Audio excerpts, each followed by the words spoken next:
our founding fathers established this republic, they created a political and economic system unique among nations, a system which has led the United States to the very pinnacle in wealth and in world leadership. This series of programs is being presented to help all of us understand better our advantages under our American way of life. For today's topic, let's join now a group of young people at the National Education Program Workshop in Searcy, Arkansas.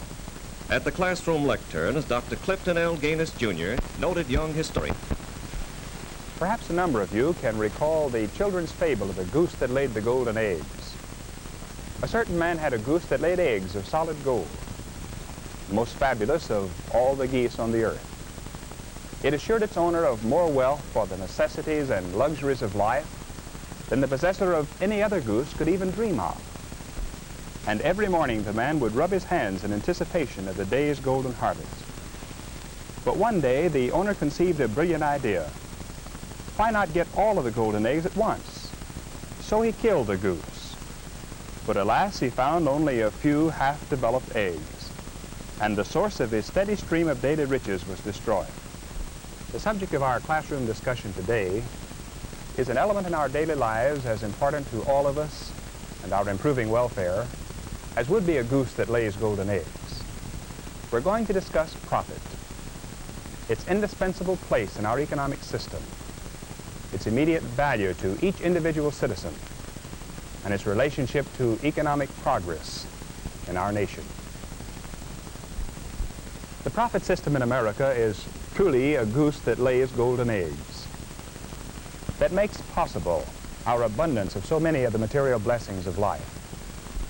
For breakfast this morning, I might have had cereal grown in Kansas and processed in Minnesota, bacon produced on an Iowa farm, cured, sliced, and packaged in Chicago, homogenized milk from a dairy 50 miles away, fruit juice from far-off Hawaii, and eggs from an Ozark poultry farm.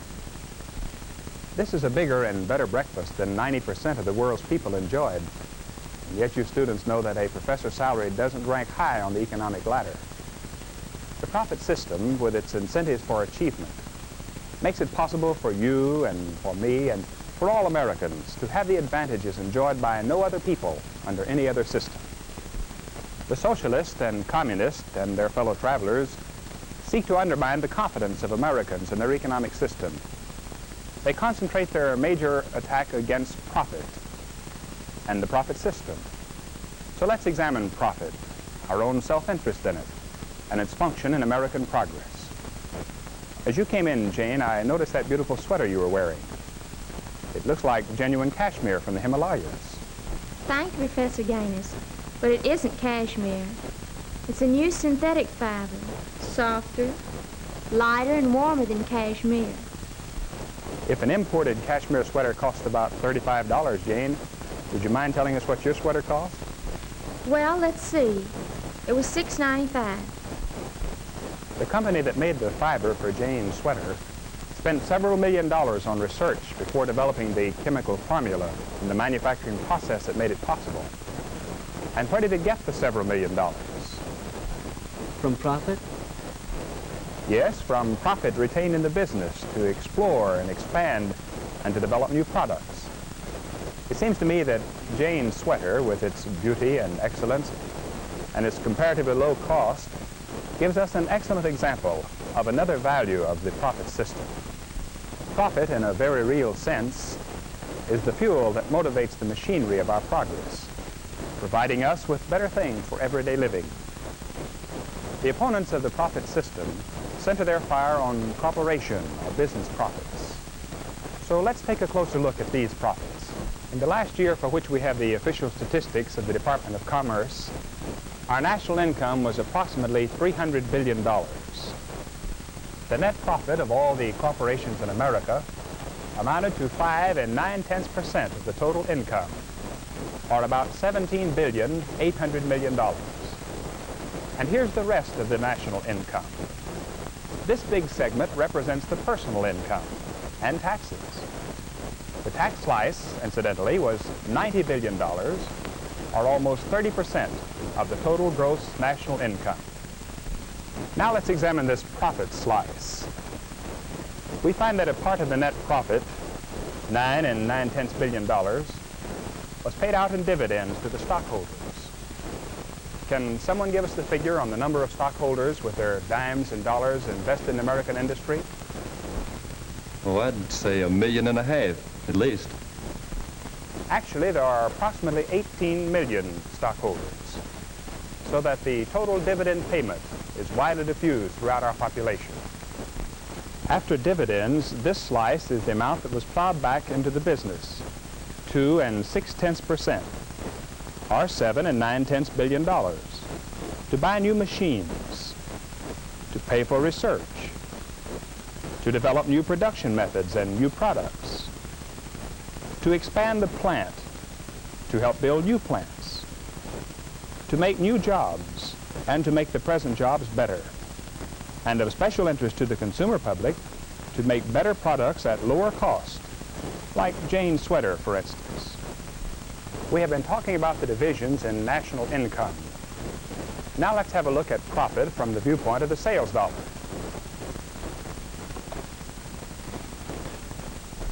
In the last year, for which we have official figures, the annual sales of all the corporations in America totaled $508,052 million. Now I would like to have some estimates as to the percentage of profit the corporations made on this volume of sales. Professor Ganus, I'd say 12%. I'd say 15%. I'd say about 10%. Well, on the $508 billion in sales, the profit after taxes totaled $16,960 million, 3 1/3%. Not 10 or 12 or 15%, but 3 1/3. And we mustn't forget that frequently thousands of companies fail to make a profit. Rather, they sustain a loss. Our system might well be called a profit and loss system. We can narrow our examination of profit still more by looking at the annual financial statement of one company. I have chosen a big packing company, dealing primarily in the processing of meat products. Here is the breakdown of its sales dollar. This big slice, 73 2/10 cents out of each sales dollar, was paid out by the company for raw materials, beef cattle, hogs, sheep, and so forth. This next big slice, 13 1/10 cents of each sales dollar, was paid to employees in wages, salaries, and benefits. Shipping costs amounted to 2 6/10 cents. Supplies, chemicals, packaging, and so forth cost the company 5 cents on each dollar. 1 3/10 cents were dipped out by taxes. Plant maintenance and the other necessary services for doing business cost 4 cents on each sales dollar. That left in net profit this little sliver, 0.8 of 1 cent. Here is a big packing company whose brand name is familiar all over the world, actually making less than 1 penny net profit on each dollar's worth of products sold. Let's consider it this way. If the profit margin of this packing company had been entirely eliminated, a dollar's worth of meat still would have cost the American housewife 99 cents. A penny in profit from each 100 pennies of sales. In fact, a little less than a penny, 0.8. A fraction of this packing company's profit penny from each sales dollar was paid in dividends to the 65,000 stockholders. For the other fraction, the company conducted a pioneering research program, developed new and better products in a vast array, tested and put into operation new production methods, installed new machinery, kept the pace of keen competition, thus improving the job security of all its 75,000 employees, built new plants, and created a host of new job opportunities. Each new job in American industry, incidentally, requires the investment on the average of $12,000 for machinery, plant, working capital, and so forth. $12,000 for each job created. And with our growing population, we must create nearly 1 million new jobs a year.